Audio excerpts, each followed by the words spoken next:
Hello everybody and welcome to another episode of the NYH podcast, and as you can see we've progressed on a little bit in the new studio, but we've still got a bit to go. It's a bit echoey, it's a bit dusty, it's a bit noisy, but all the plasterboards are in the wall now, insulated. I've got to do the roof, just waiting for some expanding foam to dry. I don't know if you can quite see it up there. Then we can get the ceiling done, and we're going to get it plastered, and then the electrics, and then the fit outs part of it will start then. But you've come here to watch the latest episode of the podcast, and on this episode I'm joined by my good friend Elektra. I go down for the day down to where she's working on her site, which happens to be the new Everton ground that's being built, obviously in Liverpool. But we get together in the induction room and we sit there and we just chat. Elektra's day-to-day job is she's part of the health and safety team, but she also looks after the well-being of all the people that work on that project, and she's doing a phenomenal job. She is putting herself out there and making a massive difference to the people that work on that site. I, for one, are very, very proud of all the work she's doing. So well done, Elektra. Let us know what you think about the episode in the comments below. And also, has anybody subscribed to our subscription service on Spotify, where you get a little bit of the extra stuff behind the scenes and all that sort of stuff? And I actually started filming on that particular site. But I'm going to show up now so you can watch the rest of this episode, and I hope you enjoy it. Let me know what you think of it, and speak to you soon.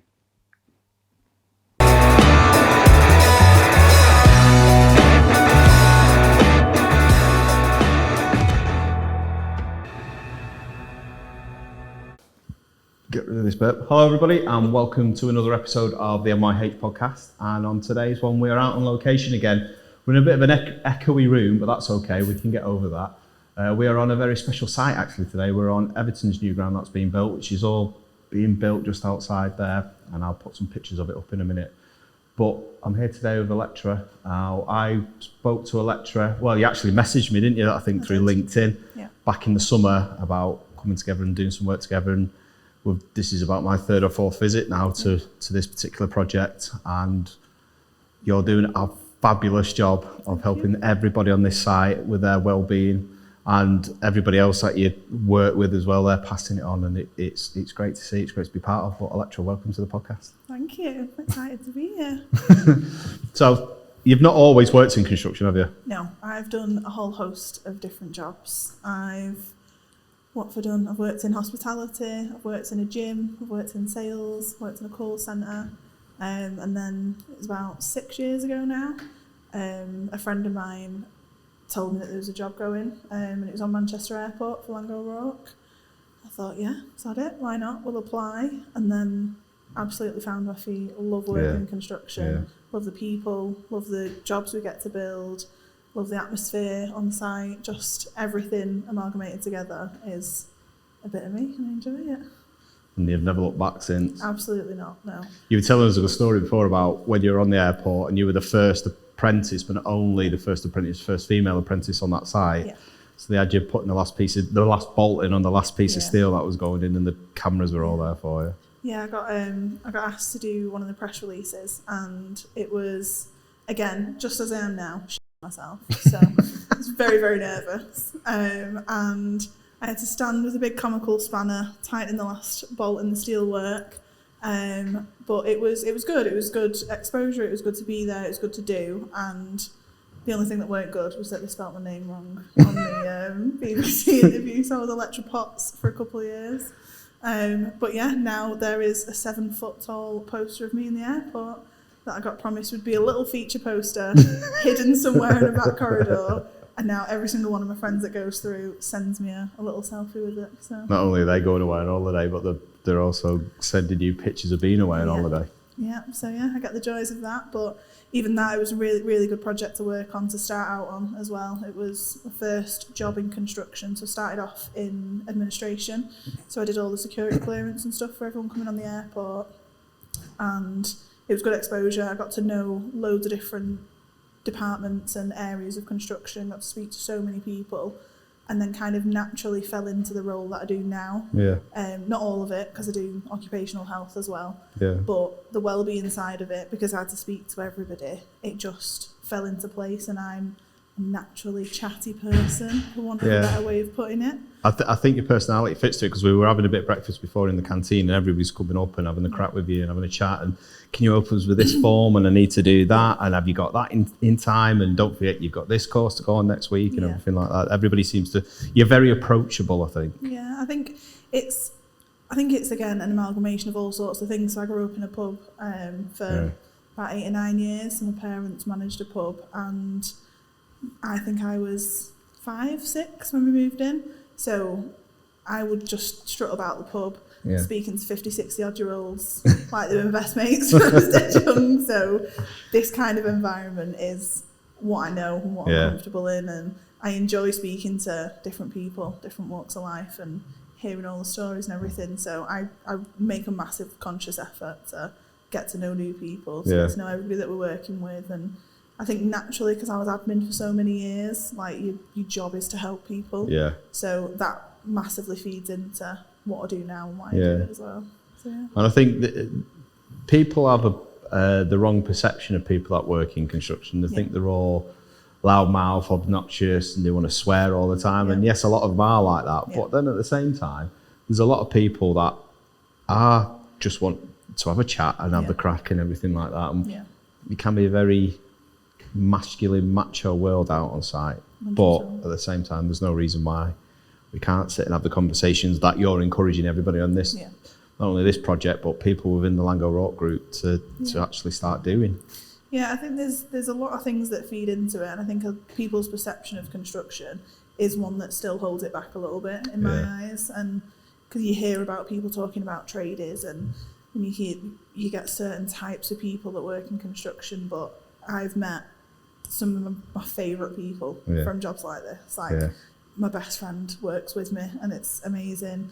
My manager is one of my friends. Like go out with everybody, and some of the best nights out we have with the people from here. So yeah, I think there's so many different walks of life, and that's what I enjoy. I enjoy the variety of it, and I think it gives you so much that a 9 to 5 doesn't.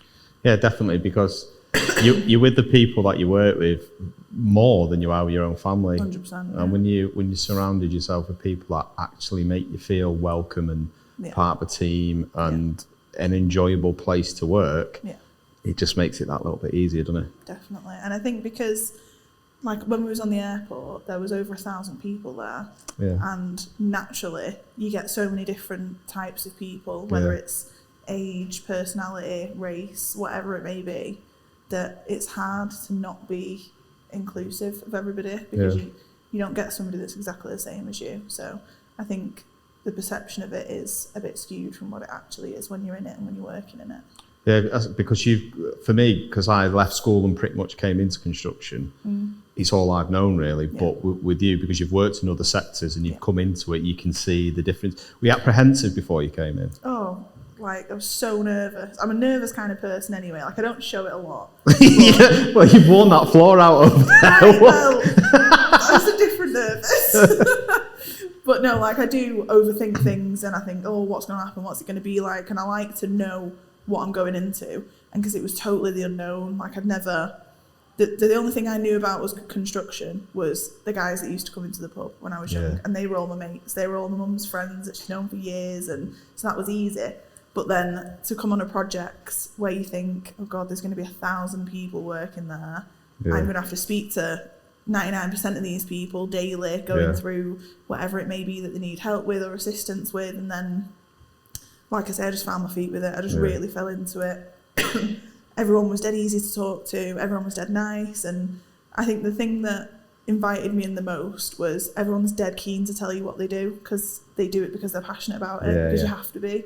And that's exciting for me, to see like the fire in someone's belly when they start talking about what they're doing and why they're doing it, and they've been doing it for longer than I've been alive. Like it's just dead interesting. Yeah, because again, I think another perception that people have of the industry is like, well, if you're failing at school, go into construction because you're thick and you've got nothing else to do, or you're no good for anything else. But when you see all the stuff that's going on, you only have to look out that window over there to see all the amazing things that are going on.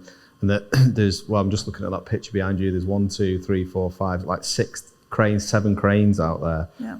If nobody knew what they were doing and were thick at school, there's no way they'd be able to coordinate that and lift all the stuff that gets lifted. And do it in a safe and professional manner. Yeah, it's mad that I've met some of the most crazy intelligent people on here and on my last job at the airport, like painfully intelligent. And I think, how is there that perception still? Because people have it, especially with the lads on the ground as well, like everyone that works on the site, and they think it's easy to get into, but it's not. Like the tests and the competency checks and everything else that amalgamates to them doing their job is crazy. Like I wouldn't have a third of the knowledge that some of the lads have on site because they've been doing it for longer than I've been alive. So even to have the experience over the academic knowledge, I think makes a massive difference. This is it, like especially working on this sort of type of work, the tier 1, tier 2, tier 3 sort of contracting world. Yeah.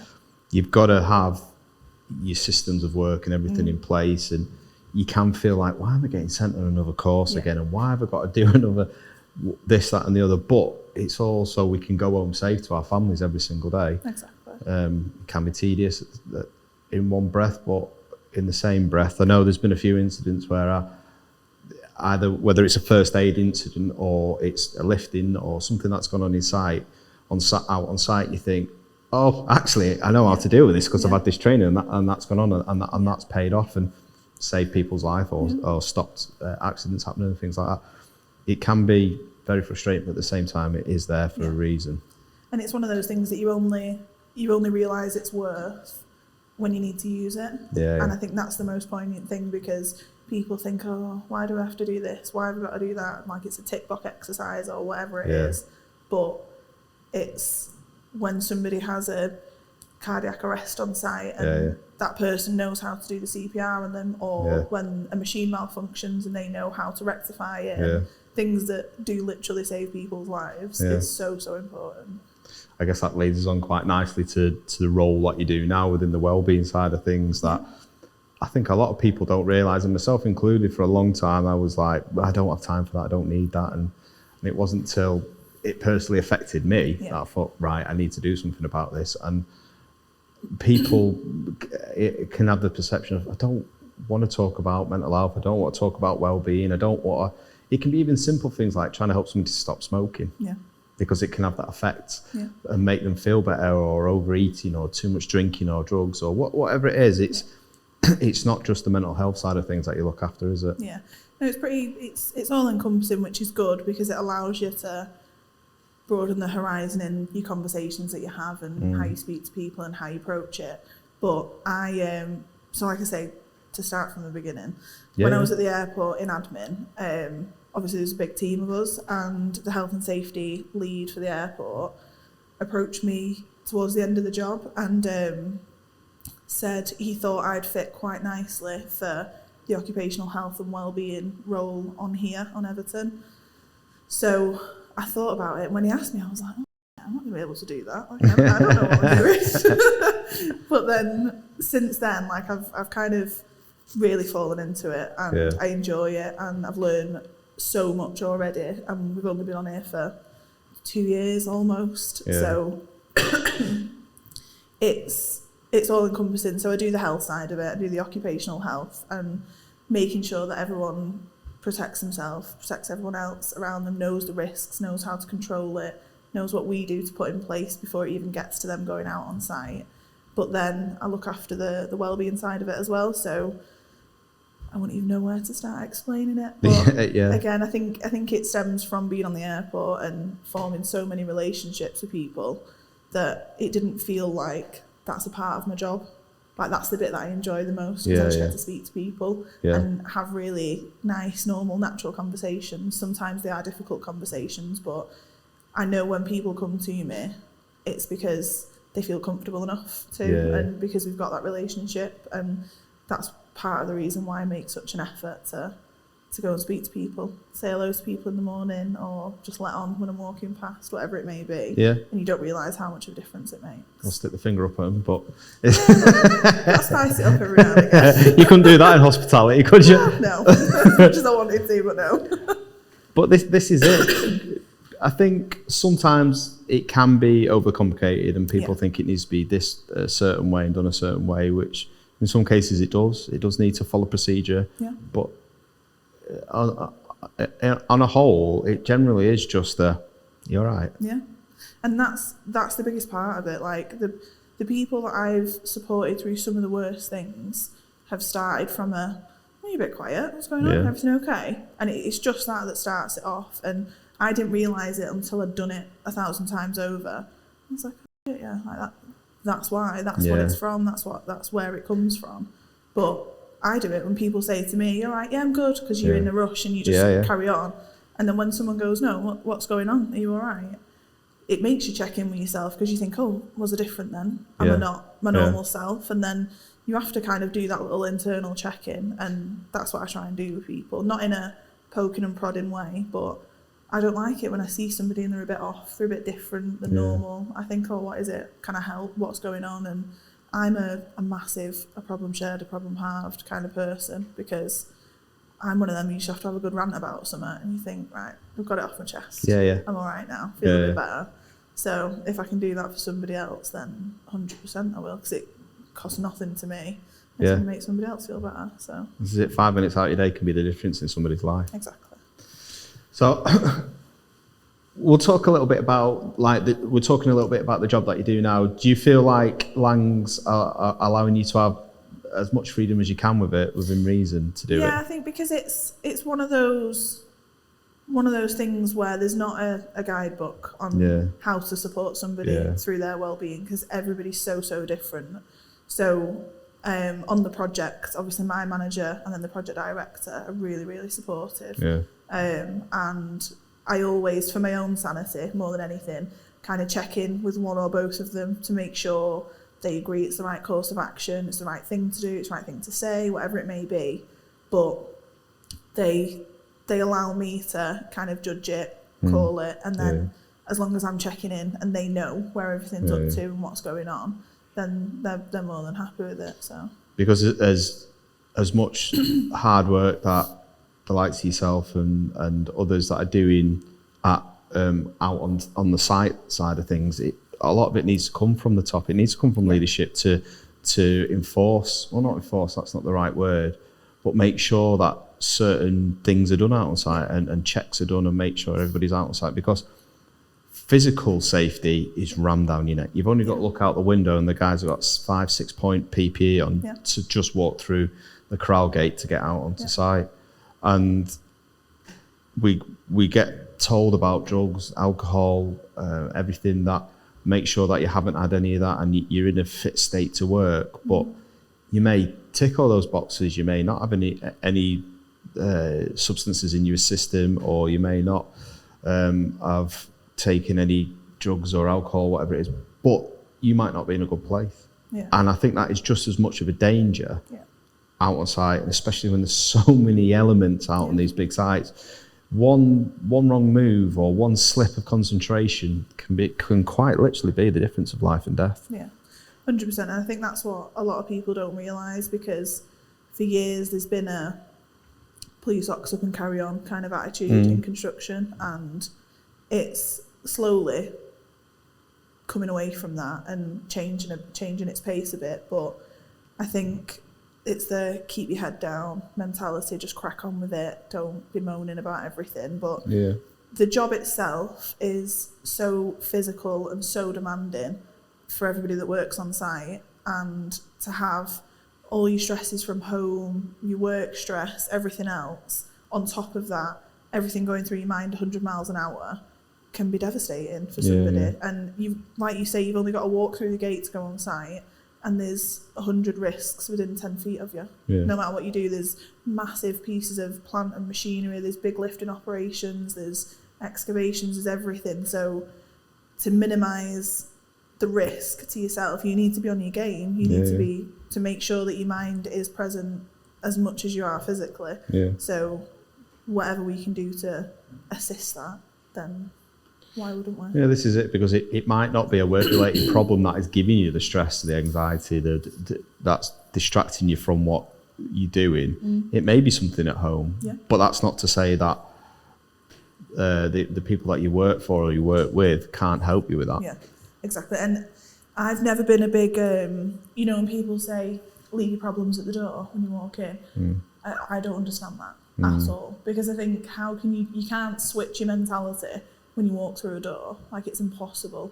So I think that is one of the most useless phrases known to man, like, and it's so antiquated that it shouldn't even be thrown about anymore, and people do throw it about they do, ridiculously, so. Because they don't know how to deal with what they're going through. So and listen, some people might be able to switch it off, and that's a skill I've never seen anybody have yet, but I know that I'm a distractions kind of person. So if I've got something big going on, something that's stressing me out, something that's worrying me, I like to keep myself busy, but then sometimes it's at my detriment as well, because I don't deal with stuff when it comes through or when it's happening.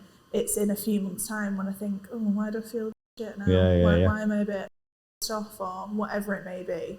So I think to have the self-awareness and be able to recognise what's going on is massive, and if somebody prompting that by asking how you are, I just think it's a no-brainer for me. Like it's an easy win, because people are people, and humans are naturally social beings.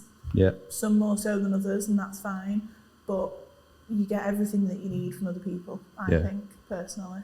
And if somebody, like, there's so many people that do little tiny things for me, and I think that's adorable, or oh my god, you thought of me. Do you know, just little things like that brighten your day, and I just think, okay, like, if I can do that for somebody else, then I'm going to do it. Because it makes you feel good. It's helpers high, you know. Absolutely, and it's that feel good factor that then feeds into your mood, which will then feed into your day, and you'll go and pass that on.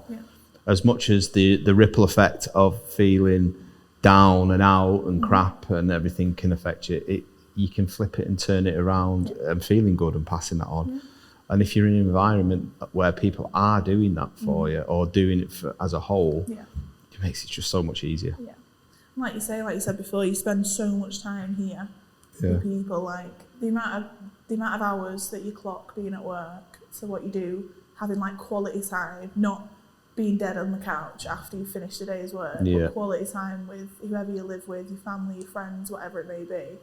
It's so disproportionate that you want to be comfortable, you want to be happy, you want to be able to thrive in your work environment, because you're there for the majority of the time. So this is it, and it's great to hear that that's happening. Moving on to, I guess, you as a person, you. How do you look after yourself?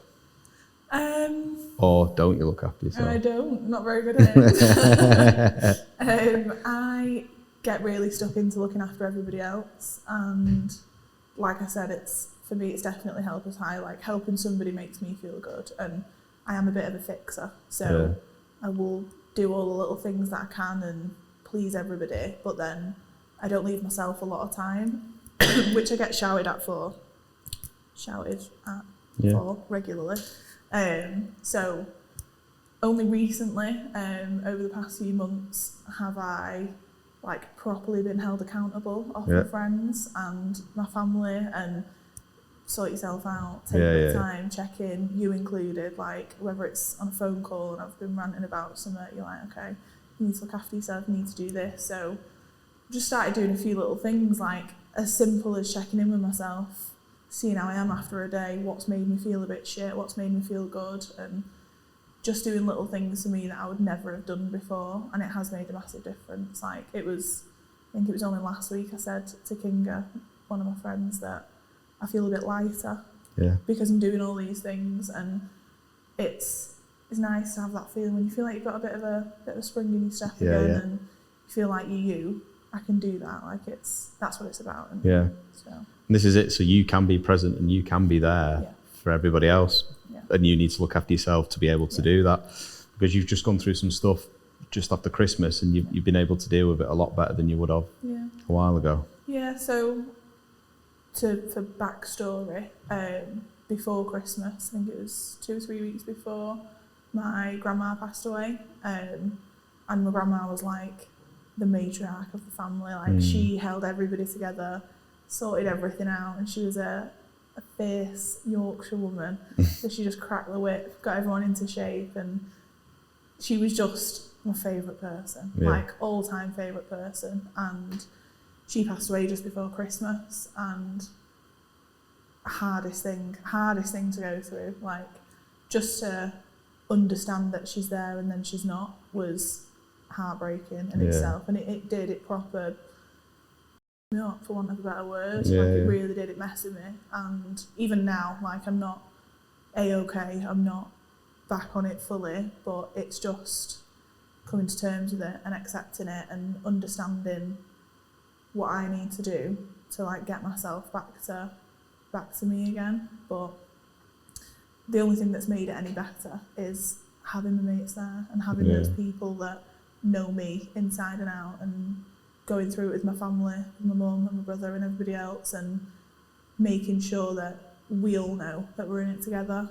And as much as it is part of life, it's you just need to learn how you cope with it and how you deal with it.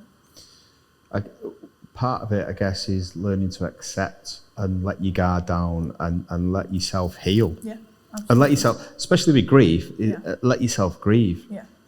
Because we are there for everybody, or the individuals like yourself and me. I think because we are there for everybody else, we always forget ourselves, and then you don't allow yourself to just feel. Yeah. So I was the same. So when I got the phone call when I was really poorlish in hospital, like, you need to come in, that was on a Sunday. And then we were in hospital, and she passed away on the Wednesday, like early hours, Thursday morning. And like, we'd been in hospital for 4 or 5 days. And she wasn't conscious, she wasn't talking or anything, so it was torture, like physical torture. Just sat there watching her. And then my mum and my auntie were there, so I was trying to be on top of my game, like trying to make sure they're okay, and that kind of filled my time a bit, in the sense of I couldn't sit and just feel, because I wanted them to do that, because it was their mum. Do you know what I mean? As much as it was my grandma, it was my mum's mum and my auntie's mum, and I wanted to be that person that can make somebody feel better. But then, God knows why I did it. I think it's just because I wanted a bit of normality. But so she passed away early hours Thursday morning. I went home, laid awake for about 4 or 5 hours, and then came into work on the Thursday. And personally, I do think it was a good thing for me to do. Like, I was exhausted. I'd had about 3 hours sleep over 4 days, but I did need that little bit of normality. And I didn't tell everybody. Wasn't the first thing I said to people when I came back in, but the people that knew, that were closest to me, kind of know how I am. So nobody really broached it. Everyone was like, if you want to be here, that's fine, but let us know you're okay, let us know what's going on. And I had, like, because it was the last day in work as well before Christmas, so I wanted to see everybody on site. I wanted to do all of that. I wanted to go out after and speak to people, and then it was on the Friday when I was rough, because we'd been out on Thursday. I was like, why did I do that? And I was knackered, like, I was so tired. And then everything hit me. I was poorly. I had, like, the flu for about 2 weeks after, and they just wrote me off, like, fully wrote me off. And I was like, okay, sort yourself out. Like, you need to just chill out for a bit and do nothing. But then, obviously, sorting the funeral out and stuff, and seeing family, making sure everyone's all right. I kind of stayed in that for a good few weeks, and then it was when we came back to work in January, I was like, okay, I'm not all right. So that was obviously when I got in touch with yourself and started speaking to one of the counsellors, and I think that's what's led to me feeling a bit lighter. Good. Yeah. Well, thank you for sharing that with us. It's all right. But it just goes to show that it does work. Yeah, it does. And it's funny, because I sit there and preach to people, and I'm like, oh, you need to make sure you're okay, you need to look after yourself, and then I'm coming to work on 3 hours sleep over 5 days when my grand's just passed away. And you sit back and you think, are you sick? Well, I think it shows that people can use work as their safe space. 100%. They can use it as their normality, as their grounding, to distraction from whatever's going on in their life. And we do need it, and we do need these bits of normality to try and reset, focus, stop thinking about what's eating away at us. And that's why I think I probably would have done the same.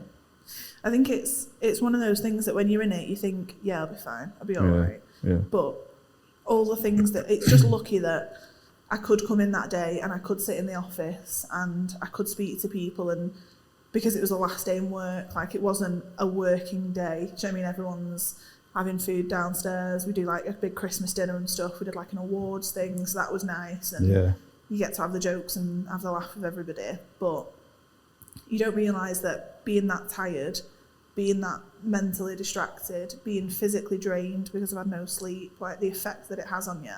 Yeah. It's crazy, absolutely crazy. And it's not the right things to do, maybe, but like you say, people do need the distraction sometimes, and if it's safe to do so, then I can't be a hypocrite. Yeah, I think if it was your job to go out and operate any of the bits of machinery, I don't think it's a good idea. But because you are office based, I think it is a nice distraction. But I think people don't realise as well how important sleep is. Yeah, massively.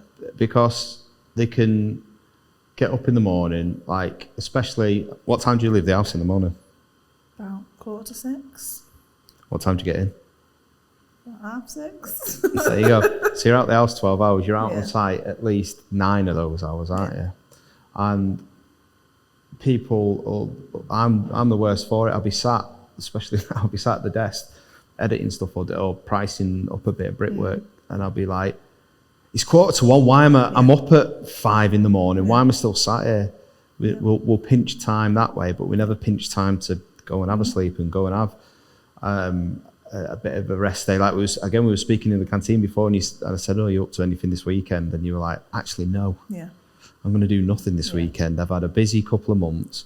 And I've been out last weekend, and I just need a bit of time for me. Yeah, and it is very rare, and I probably wouldn't have done that before. And it's only since, like I say, the past few months that, like, a few people have said, "Oh, should we do this weekend?" And I'm like, "No, absolutely not." And like, I never got it when people say you need to like set your own boundaries. I'm like, yeah, okay, no probs. But then over the last few weeks, I've been like, no, I'm not doing that, because I want to sit on the couch with who I live with and just veg and watch shit on TV and talk shit for hours and just chill out and just relax and recoup, and then I can go again. Yeah, that's it, that downtime, and regenerate and go again. And I think it does get neglected. 100%. Because I think when I very first came over, I'm trying to think when that was. It must have been about August time, I think, last year. So, yeah. When I first came, or September time when I got back off holiday. But I was like, don't forget to put boundaries in for yourself. Yeah, I'm fine. It's like, that's sweet, all right. I drove away thinking, right, I don't think she's putting boundaries in. No, absolutely not. Absolutely not. But I can tell just off your body language and the way you're talking that you are doing that. Yeah. And you are looking after yourself. Yeah. Listen, it's dead hard to do. Like, when you've always been not a yes man, but like, yeah, I'll help you. Yeah, caregiver. Because I've wanted to. It's never because I've not wanted to. It's hard to be like, no, actually, that won't work for me, or I'm too busy, or I can't give it my full attention, or whatever it may be. But now I find when I say things like that, because it's true, because I haven't got the capacity to focus on everything all of the time. So I can say it with meaning and I can say it fully, and that gives me like the reassurance to be like, you're doing the right thing, it's fine, you're not pissing anyone off, you're not upsetting anybody. So, but it's really, really difficult to do. And when I had that like realisation of it, I thought, you've been a massive hypocrite for years. Like, you tell people to look after themselves and do all these things, and make sure you take time for you and your family and your kids and all the rest of it. And then I was just like 100 miles an hour for ages, forever, just doing everything. Just trying to keep yourself busy to not think about what was really eating away. Well, not, you don't have to eat away at you, but it can be just sat there, in your subconscious and just affecting you. Yeah, so you've now started to prioritise yourself and listen to your own advice. Yeah, stop being a hypocrite. So it's quite nice. It's refreshing. It is, yeah. Put it that way. You're setting new routines as well for yourself. Yeah, so like little things that I've been doing regularly. Just like whether it's at home, I'll put a face mask on and do my hair and just take that time, whereas normally I'd have a shower in the morning when I'm rushing about and trying to be quiet, not waking Lauren up, and like doing all these things, like not last minute, but feeling like I'm rushed. Yeah. Not because of anybody else, just because of myself, because I go to bed late and then I'm knackered, and then you've got about 10 minutes to get ready in the morning. Like, I'm getting up a bit earlier, I'm sitting having a coffee, chilling out, like no TV, no shit on my phone, just sitting for 10-15 minutes, and it makes such a difference. Like, yeah, massively, because I think it's so fast paced out on site. Yeah. And no matter what project you're working on, you're always behind. Yeah. And you've got to try and catch time back up. Yeah. And so you can get stuck in that perpetual motion of being now, go all the time. And then it does leak into your personal life. Like, it took me 18 months to slow down. Like, not have to get up, like, my alarm was going off at like 4:45 in the morning. And I'm like, what? I don't need to get up this early in the morning. Why am I doing this? And why am I putting this much pressure on to get out the door at a certain time? And then I went too far the other way and I slowed down too much. Like, right, hang on, let's pull my finger out here. I need to do. But it's that self-awareness and taking the time for you as and when you need it and giving back to yourself. It's like, I never used to take a lunch break. I'd eat, but I'd eat on the go. Yeah. And somebody like come in my office and say, I need this, I need that, I need you to do that, I need you to do that. I'm like, right, let me sort it. Yeah. I think a lot of it with me is because I still struggle with it, that I have no confidence in any of my own abilities. I never think I'm good enough to do the job.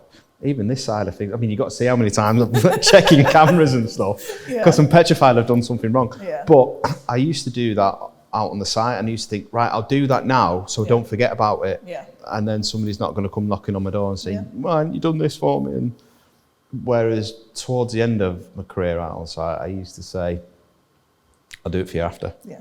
I'll make a note and I'll get back to you when I can. I've got this to do first. And it's, again, boundaries, setting boundaries. No, I'm not saying no to you, but at the same time, I can't do it at this moment in time. Yeah, it's crazy hard to do.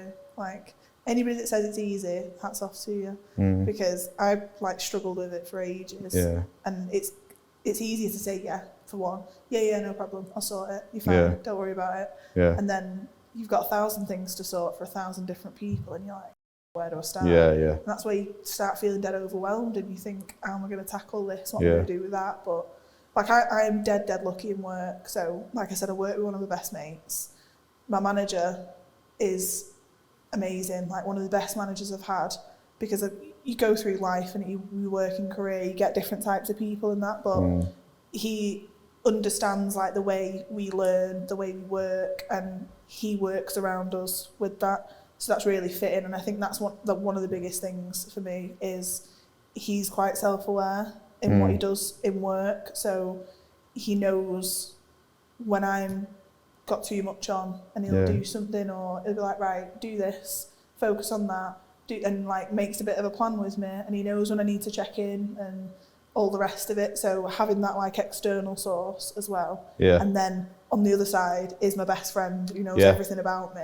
Yeah. So she can give me a little, what's going on, a little check on that. So it does, like, I think it makes a difference being held accountable, which is why it's so important to speak to people. And it does, you don't have to be ruled by an iron fist either, do you? Absolutely not. It can just be right, you've not done that right. Yeah. Let's have a look at why you haven't done that right. Instead of saying, you've done that right and you messed this up, blah, blah, blah, going on and on. It doesn't have to be like that. And I think the industry is starting to realise this and come round to that way of thinking. And it's good to hear that you are in a team where it is like that, because if you do make a mistake, people can be petrified to say about it. Yeah. Even like no matter what contractor you work for, they always say, oh, we've got an open door policy, come in and tell us. Nobody wants to come in and tell them because they're petrified of the repercussions from it. And I think that is slowly changing now. Yeah. And that side of it is changing and it is getting better. Yeah. And that's a prime example, because there's a difference between a boss and a leader. Yeah, definitely. Absolutely. And listen, one of the best things that I use as an example is on here, we've got like a bit of a project game plan. And two of the points that everybody always remembers, one's no elitism, and one's no and it's dead funny when you do an induction to 25 builders, you think you're going to be like this well put together corporate person. And I'm like, so no dick induction. But the SLT put it in because Laing O'Rourke, he supports All Blacks, the rugby team, and that's one of their supporting principles. And it means it in the sense of, if your attitude's wrong, and if you're not part of the team, then you won't be here. You won't be a part. You could be the best player, but if your attitude isn't right, then you don't fit. And it's the best way to be, because it just makes sense. And you do get people that are crazy intelligent but arrogant with it. But I've met people that are the other way, that are ridiculously intelligent and don't even realise it sometimes. So I think it's finding the balance and holding people accountable to that. But yeah, having the right mix definitely works. It just builds for a better place to work, and ultimately people are more willing to do more for you and put that effort in, because don't get me wrong, it's you've got to have that grit and determination to get these projects over the line, and if you're looking after yourself in the right way, you can sustain that. But there's no point in pushing yourself that hard then to have somebody screaming at you that you've not done your job right. It can compound the problem and maybe even add to the statistics that are out there. Exactly. But we're in this very echoey room, this very dark echoey room, but we're in here for a purpose, aren't we? We are. Because this has been your baby, this room. It has. It's been our little baby for quite a while. So it's the new Immersive Training Centre is its official name.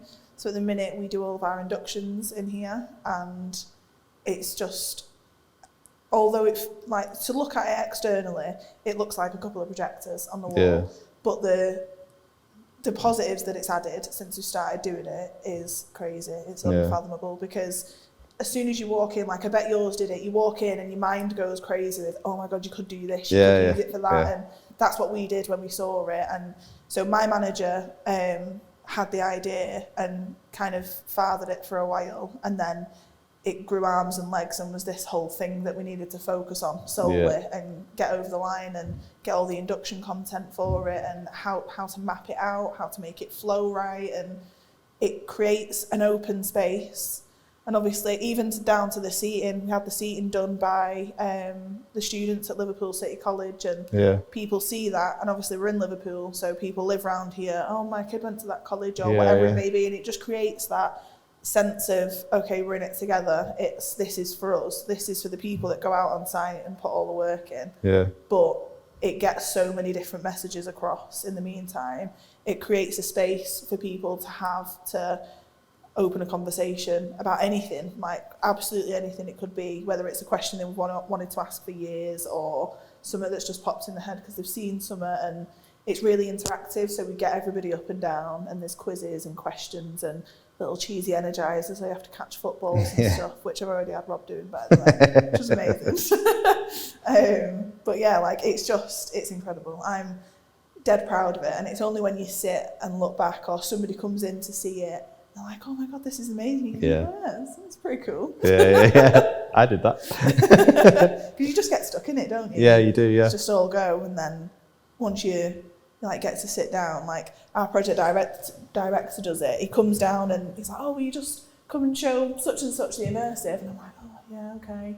And then you do it and they're like blown away by it, and you think, okay. I'll spring new stuff again. You're like, yeah, all right, I'll do that again.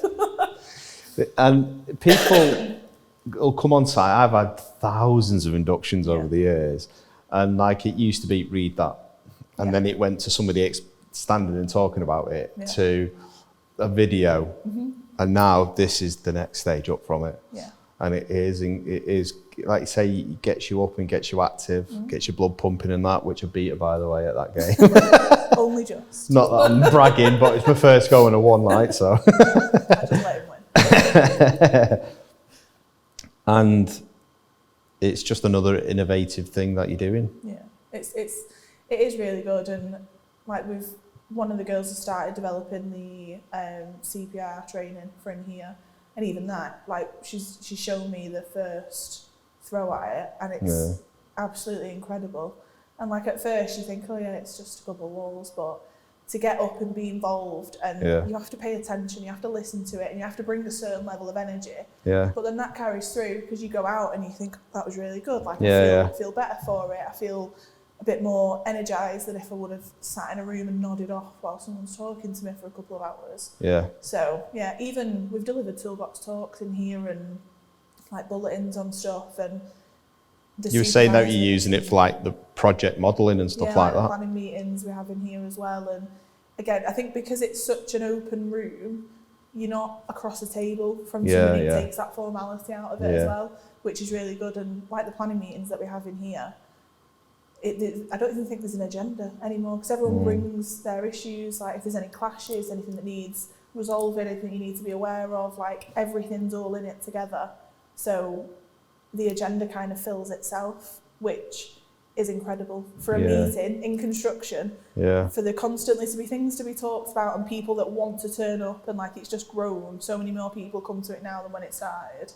And I think it's partly down to the space, because it's not intimidating. It's not this big thing with a formal agenda you need to go through and point A, B and C. And it's just a really natural conversation. I think for me that's one of the biggest bonuses to it, because I never thought 6 years ago that I'd stand in a room of 25, 30 builders and be presenting an induction to them. Like that would have been my worst fear at the time. But I enjoy doing it because I get to see everyone's faces on the first day on the project. I get to have a conversation with them, introduce myself, they introduce themselves, and it just opens that door up. Like I've done it where I've ballsed up in here loads of times and stumbled on my words, and fancy me stumbling when I said stumble on my words. But yeah, like it just makes it so much more natural for me. And it is good. I enjoy it. You're not forcing anything down anybody's neck. Yeah, exactly. Because it flows and it makes sense as well. And that's down to obviously the thought that my manager put into the process of how it was going to flow. Like I wouldn't have even thought of that initially, but his like attention to detail on it, to introduce what we're doing, who we're doing it for, and then how we're going to do it for the flow of it. Just it obviously makes sense, but it's one of those things you go, oh, like never thought of that. So yeah, it's good. It's good. You can be very proud of it. Thank you. I guess that's a good place to end, isn't it? It is. You've done it. Well done. Thanks. You're a bit nervous. You can go now. You can go relieved now. Go. I made it. No. Good. Was that all right? Did I talk? No. You were absolutely fine. Was it? It was perfect. Good. So thank you to everybody who's listened. I hope you've enjoyed this. I hope you can take something away from what we spoke about. And if you want us to talk about anything on another, stumbling over words, if you would like us to talk about anything on another episode, please let us know in the comments below. And if you'd like to know more about all the immersive room and anything else that we spoke about, let us know about that as well. But other than that, everybody, thank you very much, and I'll speak to you on the next one. Oh, hang on, it's not everything. I've just thought of something else. So we've started a subscription service on Spotify. So if you want to see a bit more of behind the scenes stuff, setting up, the conversations we have before we get started, all these sort of stuff, and there's going to be stuff on there that's not available on the normal streams. So if you'd like to go along and support us on there, it's a price of 2 coffees, and that can help support us to go out and do days like this and continue doing the work that we do now. And that is it. So other than that, thank you very much, everybody, and I shall speak to you on the next one. Well done. Thank you. You can breathe now. I can actually breathe. Right, there we go. Drink.